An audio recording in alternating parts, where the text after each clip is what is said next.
Aujourd'hui, c'est vrai que les prix des matières premières ont fortement évolué. Il y a un manque de main-d'œuvre significatif en Europe, notamment dans les pays producteurs, dans la collecte notamment de fruits et légumes. Donc, c'est la France, l'Italie, l'Espagne. Et c'est vrai que la main-d'œuvre aujourd'hui vient à manquer.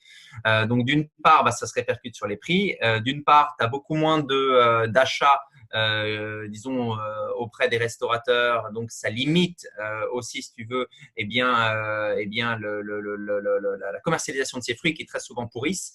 Donc il y a tout un effet cyclique.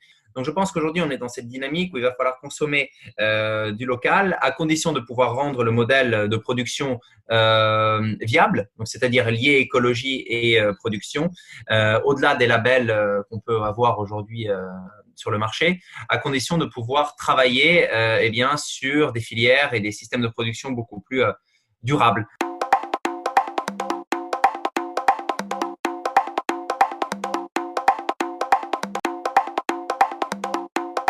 On a constaté là dernièrement qu'il y avait des fortes augmentations des prix sur les fruits et légumes. À Oui. quoi c'est dû? D'abord commencer par une petite citation en fait que avait pu formuler Nicolas Hulot il y a un an et qui répond en partie aux enjeux actuels, hein. Donc le libre-échange est à l'origine de toutes les problématiques écologiques. L'amplifier ne fait qu'aggraver la situation. Il faudra d'ailleurs comprendre un jour qu'une des premières obligations va être de relocaliser tout ou partie de nos économies. Alors par rapport à ta question, aujourd'hui c'est vrai que les prix des matières premières ont fortement évolué. Il y a un manque de main-d'œuvre significatif en Europe, notamment dans les pays producteurs, dans la collecte notamment de fruits et légumes. Donc, c'est la France, l'Italie, l'Espagne. Et c'est vrai que la main-d'œuvre aujourd'hui vient à manquer. Donc, d'une part, ça se répercute sur les prix. D'une part, tu as beaucoup moins d'achats disons auprès des restaurateurs, donc ça limite aussi, si tu veux, la commercialisation de ces fruits qui très souvent pourrissent. Donc il y a tout un effet cyclique. Donc je pense qu'aujourd'hui on est dans cette dynamique où il va falloir consommer du local à condition de pouvoir rendre le modèle de production viable, donc c'est-à-dire lié écologie et production, au-delà des labels qu'on peut avoir aujourd'hui sur le marché, à condition de pouvoir travailler sur des filières et des systèmes de production beaucoup plus durables. Il y a quand même des importations encore aujourd'hui ou tout est à l'arrêt? Alors aujourd'hui, tu vois, on peut switcher aussi sur le Maroc, l'exemple du Maroc. Aujourd'hui, le Maroc est en train de répondre en fait à une demande européenne parce que les acteurs européens n'arrivent pas à écouler tout leur stock. Donc il y a certaines filières sur lesquelles les Marocains essaient de prendre le relais, mais c'est vrai qu'aujourd'hui, il n'y a pas forcément d'exportation ou d'importation massive en Europe de fruits et légumes. Est-ce qu'il y a une dépendance de l'Europe en général, hein, de la France, mais de l'Europe en général, vis-à-vis du monde en ce qui concerne son agriculture? Alors là, tu parles d'un sujet très important, l'autonomie, la sécurité alimentaire d'un pays. Aujourd'hui, la réponse est, quand on voit un peu les propos du président Macron sur le besoin de garantir sa souveraineté, son indépendance alimentaire. Oui, aujourd'hui, on est dépendant. Tu prends juste, je vais pas citer d'industrie, mais tu prends certaines industries laitières, par exemple, qui sont dépendantes du tourteau de soja qui vient de Brésil ou d'Argentine. Donc, bien sûr, en termes de souveraineté protéique, on est dépendant de certains pays hors Europe. Et donc, tout l'enjeu, c'est de pouvoir relocaliser en fait la production. Mais ça veut dire, est-ce qu'on est prêt demain à avoir un prix d'achat, je sais pas, tu prends une tomate, est-ce qu'elle a un prix de 15 à 20% plus cher qu'à la normale parce qu'elle aura été produite et consommée localement, sera économiquement viable. Donc, tout l'enjeu est là parce que tu auras un prix de main-d'œuvre supplémentaire, tu auras certes des circuits plus courts. Par contre, je pense pas qu'il soit écologiquement viable, économiquement viable de faire venir des tomates de Nouvelle-Zélande, par exemple, pour les consommer hors saison. Donc oui, je pense qu'il y a un vrai enjeu autour de la souveraineté alimentaire aujourd'hui pour la France et pour l'Europe.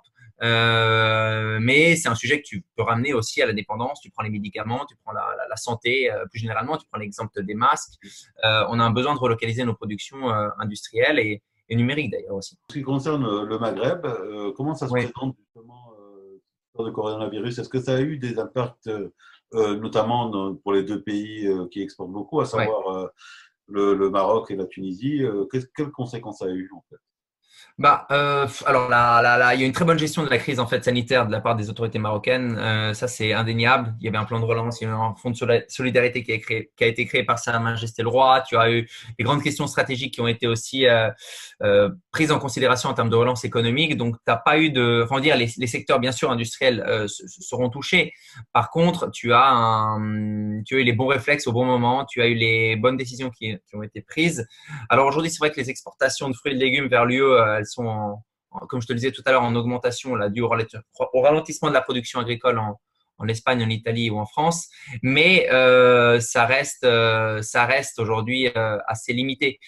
Donc on va dire les approvisionnements aujourd'hui continuent à se faire normalement. Par contre, les questions qui se posent, c'est comment demain, les mêmes questions d'indépendance alimentaire que tu as citées pour l'Europe, c'est la capacité pour le Royaume de pouvoir s'adapter au système hydrique complexe, au changement climatique, c'est-à-dire demain aller sur des cultures moins hydrivores qui demandent moins de consommation d'eau, de façon à pouvoir subvenir aux besoins de sa population. Quand tu sais que les Marocains sont assez dépendants, notamment au niveau des céréales. Tu sais, ils achètent beaucoup, donc ils sont dépendants aujourd'hui. Donc il y a peut-être une réallocation des productions en fonction du changement climatique et de la qualité des sols. Parce que qui dit qualité des sols dit valorisation de la matière organique, dit niveau de fertilisation, dit éviter l'érosion, dit bien connaître les pratiques d'assolement, les pratiques de rotation des cultures, les pratiques d'agroécologie. Bon, bref, tu vois, c'est tout un mécanisme qui tourne autour des nouveaux systèmes de production à mettre en place pour être indépendant alimentairement parlant demain. Est-ce qu'il peut y avoir des ruptures d'approvisionnement, que ce soit en Europe ou au Maghreb? Alors, aujourd'hui, quand tu vois les deux dernières récoltes au Maroc, c'est vrai elles ont été assez désastreuses hein, en termes de pertes et en termes de rendement. Ça a été assez lourd de conséquences. Alors, la réponse que je vais te formuler est oui. Si on ne prend pas les bons choix en fait stratégiques, tu vois, le Maroc a investi dans des usines de désalinisation, notamment à Agadir, donc ça c'est très bien. Par contre, j'ai envie de dire que ce n'est pas suffisant. Il faut que ça soit accompagné par des méthodes de water management, tu vois, des systèmes de pilotage de l'irrigation. Bien sûr, le prix en fait dépendra de certains calculs, de certains montages, de façon à ce que l'eau ne soit pas plus chère, en tout cas qu'elle ne soit pas beaucoup plus cher par rapport au prix actuellement payé par les agriculteurs dans la région du Souss-Massa, mais ça va dépendre de comment tu vas subventionner les technologies en fait. Tu prends aujourd'hui les subventions au Maroc pour les exploitations de plus de 100 hectares, tu as 80% des systèmes de compteurs intelligents et autres qui sont subventionnés. Et pour les plus petits, c'est censé être à hauteur de 100%. Donc peut-être tout ça va évoluer. En tout cas, l'enjeu, c'est de pouvoir garantir une souveraineté qui va passer par la digitalisation de ces filières. Donc la réponse est oui, si tu ne prends pas en considération les technologies adaptées il faut qu'elles soient adaptées d'ailleurs, adaptées à ton besoin agricole. Quand on entend le mot data, on pense à qui gère les data, comment on les collecte, comment ça se passe, etc. Aujourd'hui, on va d'abord parler du cas de la France, mais je pense que c'est un cas qui est un peu général aussi au Maroc et dans d'autres pays. Qui gère véritablement ces data agricoles aujourd'hui?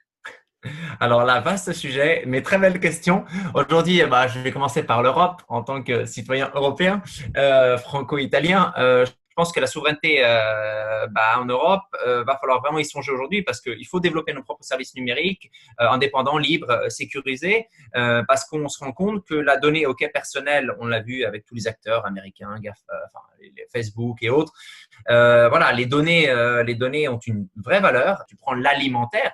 Il est inconcevable de donner d'être dépendant en fait sur l'alimentation, sur des systèmes, des logiciels et autres qui ne soient pas européens.